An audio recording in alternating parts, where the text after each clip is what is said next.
গাজায় অবিলম্বে আগ্রাসন বন্ধের আহ্বান যুক্তরাজ্য, ফ্রান্স সহ ২৮ দেশের। হামাস স্বাগত জানালেও ইসরায়েলের প্রত্যাখ্যান। একদিনে আরও ৬০ ফিলিস্তিনি নিহত। সিরিয়া সীমান্তে ঘাঁটি গেড়েছে ইসরায়েলি বাহিনী। দামেস্কে তেল আবিবের বোমা বর্ষণে হতবাক ট্রাম্প, জানালো হোয়াইট হাউস। নিরাপদ আশ্রয়ের খোঁজে বেদুইনরা। ইউক্রেনের বিমান ঘাঁটিতে রাশিয়া ক্ষেপণাস্ত্র হামলা, মস্কোয় শতাধিক ড্রোন নিক্ষেপ। লক্ষ্য পূরণ না হওয়া পর্যন্ত যুদ্ধ চালানোর ঘোষণা ক্রেমলিনের। এবং বিলিয়ন ডলারের গবেষণা অনুদান বাতিল করায় ট্রাম্প প্রশাসনের বিরুদ্ধে আদালতে হার্ভার্ড কর্তৃপক্ষ। হোয়াইট হাউসের বিরুদ্ধে রাজনৈতিক প্রতিশোধের অভিযোগ। গাজায় ইসরায়েলি তাণ্ডবের বিরুদ্ধে ফুঁসে উঠেছে বিশ্বের বিভিন্ন দেশ। যুক্তরাজ্য, ফ্রান্স ও জাপান সহ ২৮টি দেশ যুদ্ধ বন্ধের আহ্বান জানিয়েছে। আন্তর্জাতিক সম্প্রদায়ের আহ্বানকে স্বাগত জানিয়েছে হামাস, যদিও একে প্রত্যাখ্যান করেছে ইসরায়েল। এর মধ্যে গেল ২৪ ঘন্টায় দখলদার বাহিনীর বর্বরতায় উপত্যকাটিতে প্রাণ গেছে অন্তত ৬০ জনের। অনাহার আর তৃষ্ণা মেটাতেই প্রতিদিন গাজায় প্রাণ যাচ্ছে বহু ফিলিস্তিনির। তবুও থামছে না দখলদার বাহিনীর বর্বরতা। খান ইউনিস, দেইর আল বালা সহ গোটা উপত্যকায় মুহুর্মুহু হামলা চালিয়ে যাচ্ছে ইসরায়েলি সেনারা। প্রাণ হারাচ্ছেন শত শত মানুষ। ব্রিটেন, ফ্রান্স ও জাপান সহ স্থায়ী যুদ্ধবিরতির আহ্বান জানিয়েছে বিশ্বের ২৮টি দেশ। বিবৃতিতে বলা হয়েছে, গাজায় বেসামরিক মানুষের দুর্ভোগ চরম পর্যায়ে পৌঁছেছে। ইসরায়েলের মানবিক সহায়তা দেওয়ার মডেলকে বিপজ্জনক ও মর্যাদাহানিকর হিসেবে আখ্যা দেওয়া হয়েছে। এমনকি পানি আর খাবারের জন্য লাইনে দাঁড়িয়ে শত শত মানুষ নিহত হওয়াকেও ভয়াবহ বলছে দেশগুলো। এছাড়া নেতানিয়াহু প্রশাসনের পক্ষ থেকে মানবিক শহর গঠনের প্রস্তাবকে স্থায়ী জবরদখল বলেও দাবি করে তারা। এই বিবৃতিকে স্বাগত জানালেও হামাস বলছে, নেতানিয়াহু প্রশাসনের অপরাধকে আন্তর্জাতিক মহল স্বীকৃতি দিয়েছে। সংগঠনটির দাবি, জিএইচএফ এর মানবিক সহায়তা চালু হওয়ার পর থেকে শুধু ত্রাণ সংগ্রহ করতে গিয়ে নিহত হয়েছেন হাজারো ফিলিস্তিনি। ইসরায়েল এই বিবৃতি প্রত্যাখ্যান করেছে। নেতানিয়াহু প্রশাসনের দাবি, যুদ্ধের দায় পুরোপুরি হামাসের, কেননা যুদ্ধের শুরুটা তারাই করেছে। ইসরায়েল বেশ কয়েকবার যুদ্ধবিরতির প্রস্তাব গ্রহণ করলেও হামাস তা প্রত্যাখ্যান করেছে বলে দাবি তাদের। এদিকে গাজার পাশাপাশি পশ্চিম তীরেও চলছে ধরপাকড়। বেথলেহেমে বেশ কয়েকজন ফিলিস্তিনিকে আটক করেছে ইসরায়েলি সেনাবাহিনী। তাদের অভিযোগ, সংগঠনটি হামলার প্রস্তুতি নিচ্ছিল। তাদের কাছ থেকে অস্ত্র ও অর্থ উদ্ধার করা হয়েছে বলে দাবি সেনাদের। গাজায় শুধু খাদ্য নয়, নিহতদের দাফনে মিলছে না কাফনের কাপড়টুকু। হাসপাতালের চাদর, জানালার পর্দা, এমনকি পুরনো কম্বল, এসবই হয়ে উঠেছে গাজাবাসীর ভরসা। ইসরায়েলি বাহিনী কাফন তৈরির কারখানাগুলো ধ্বংস করে দিয়েছে।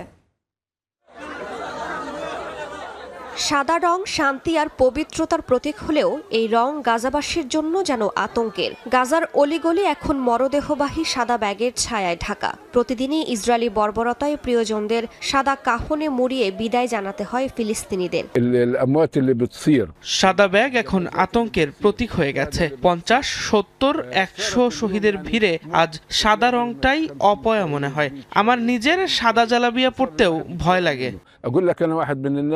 গাজায় নির্যাতন আর বর্বরতার সব সীমা ছাড়িয়েছে ইসরায়েলি বাহিনী। ক্ষুধার্ত ফিলিস্তিনিদের নির্বিচারে হত্যা করছে দখলদার বাহিনী। লাশের সারি এত দীর্ঘ হচ্ছে যে কাফনের কাপড়েও টান পড়েছে। অবস্থা এমন দাঁড়িয়েছে, খাদ্য পানির সঙ্গে কাফনের কাপড়ও মিলছে না উপত্যকায়। নিরুপায় হয়ে দাফন কার্যে ব্যবহার করা হচ্ছে হাসপাতালের বিছানার চাদর, জানালার পর্দা। শত শত নিহতদের দাফনে এগুলোই এখন তাদের শেষ ভরসা।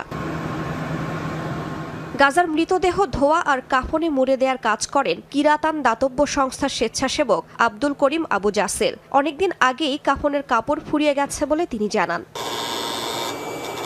৫২ বছর বয়সী ফুয়াদ আল সৌসি নিজের হাতে কাটছেন কাপড়, ভাঁজ করছেন এক একটা কাফন। কয়েক মাস আগেই ইসরায়েলি অভিযানে ধ্বংস হয়ে যায় তাদের কাফন তৈরির ঘর। আল শিফা হাসপাতালে সেই ভবনে আগুন দেয় ইসরায়েলি বাহিনী। তারপরও থেমে থাকেননি ফুয়াদ, নতুন করে শুরু করেছেন কাফন তৈরির কাজ।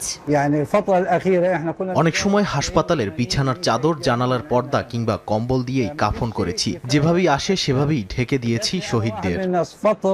গাজার স্বাস্থ্য মন্ত্রণালয়ের তথ্য মতে, গাজা যুদ্ধে এখন পর্যন্ত ৫৫,০০০-এরও বেশি ফিলিস্তিনি নিহত হয়েছেন।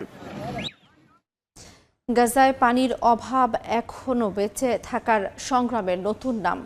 জ্বালানি সংকটে বন্ধ হয়ে গেছে পানি বিশুদ্ধিকরণ ও বর্জ্য ব্যবস্থাপনা কেন্দ্র। এতে শরণার্থী শিবিরে থাকা শিশু ও বয়স্করা পানিবাহিত নানা রোগের ঝুঁকিতে রয়েছেন। প্রতি মুহূর্তে ইসরায়েলি হামলার শঙ্কায় কাঁপছে গাজা। তবে উপত্যকার বাসিন্দাদের কাছে নতুন লড়াই এখন পানির জন্য। হন্যে হয়ে খুঁজেও কোথাও মিলছে না বিশুদ্ধ পানি। সরবরাহ কেন্দ্রগুলোতেও ফিলিস্তিনিদের উপচে পড়া ভিড়। অনেককেই লাইনে দাঁড়িয়ে থাকতে হচ্ছে ঘন্টার পর ঘন্টা। তবুও বেশিরভাগ বাসিন্দাকেই ফিরতে হচ্ছে খালি হাতে। একটি পরিবার কষ্ট করে মাত্র 1 গ্যালন পানি জোগাড় করতে পারে তাদের বাড়ির ব্যবহারের জন্য। আর কোনো পরিবারের যদি 10 জন সদস্য থাকে এবং তাদের কাছে 2 গ্যালন পানি থাকে, সেটা 3 দিনও টিকবে না।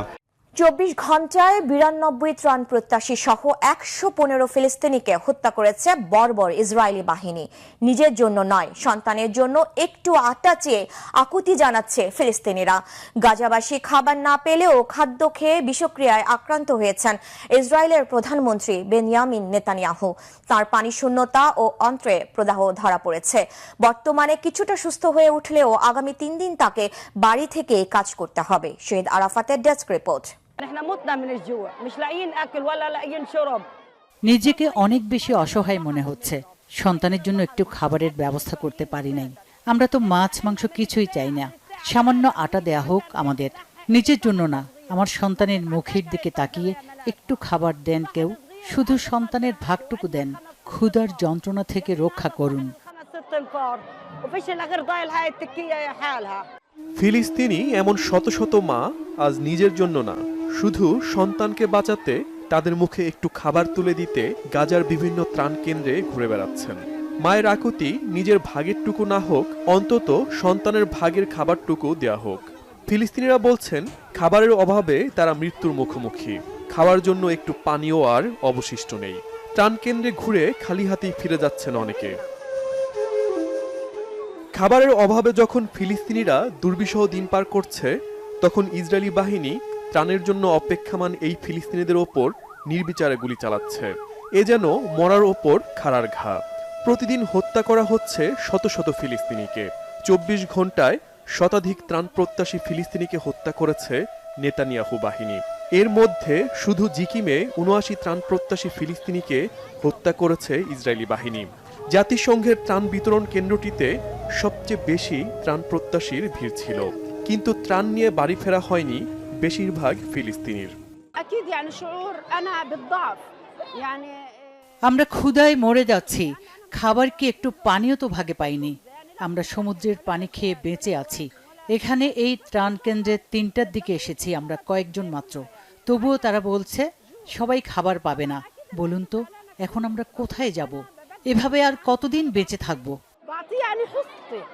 এদিকে ইসরায়েলের প্রধানমন্ত্রী বেনিয়ামিন নেতানিয়াহু খাদ্যের বিষক্রিয়ায় আক্রান্ত হয়েছেন। তার পানি শূন্যতা ও অন্ত্রে প্রদাহ ধরা পড়েছে। বর্তমানে কিছুটা সুস্থ হয়ে উঠলেও আগামী 3 দিন বাড়িতে বসেই দাপ্তরিক কাজ চালিয়ে যাবেন নেতানিয়াহু। এই অসুস্থতার মধ্যেও ফিলিস্তিনিদের ওপর হত্যাযজ্ঞ চালাতে ভীত নন তিনি। কোনো কিছুই নেতানিয়াহুর মানবতাকে জাগিয়ে তুলতে পারছে না।